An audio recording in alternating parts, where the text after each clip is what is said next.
going on, it can be pretty hard to remember we are actually in the middle of campaign season. Yeah, a brand new Marquette Law School poll is out today, and here to tell us all about the results, poll director Charles Franklin. Charles, good to see you again. Good to be back. Let's start with the big one, the presidential election. What does your poll show? We show an 8-point Biden lead, 49 to 41. That's up from 3 points in May, and it was also 3 in March. But in February, we had it dead even, a tie. So Biden has improved his standing throughout the last few months, but especially a notable 5-point increase in his support, or net support, this month compared to last month. Why do you think that is? When we look at President Trump's job approval rating, he's fallen off just 2 points this month from last month, from 47 to 45 approved.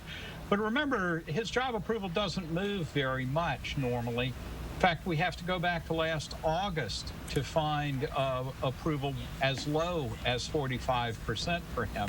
So it's sort of the low end of his range. But the three critical issues facing the country right now, the protests over Black Lives Matter and police misconduct, the COVID virus, and the economy, are three critical areas, and they are very different from his overall approval.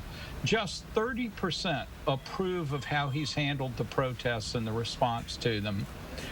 On the coronavirus, it's 44% approval. That's unchanged from last month. And on the economy, his usual strong suit, it's 50% approval, but that's down 4 points from last month.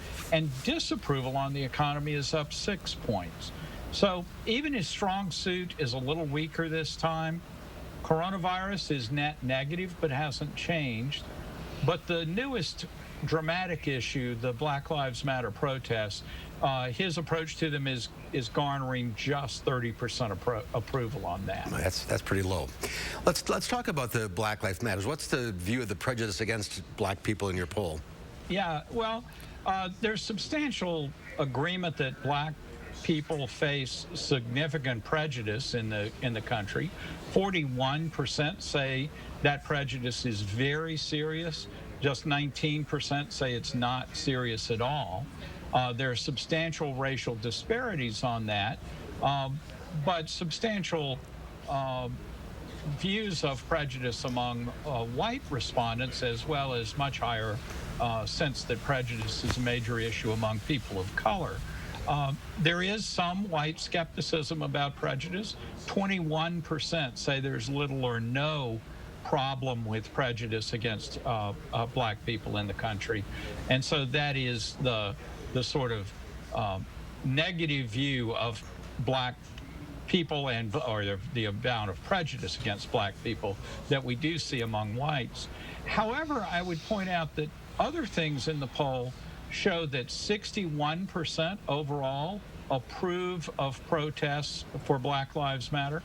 59% have a favorable view of the Black Lives Matter protests, and that includes substantial support in the high 50s among white respondents, as well as higher levels of support among people of color. So I think the upshot of this is that we see among white voters in particular a broad support for the protests and for Black Lives Matter.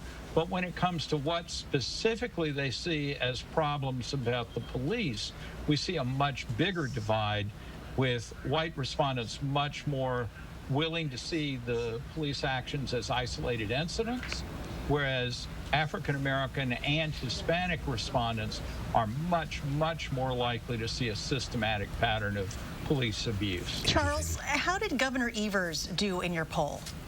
His job approval remains a bit higher than it was before the epidemic hit.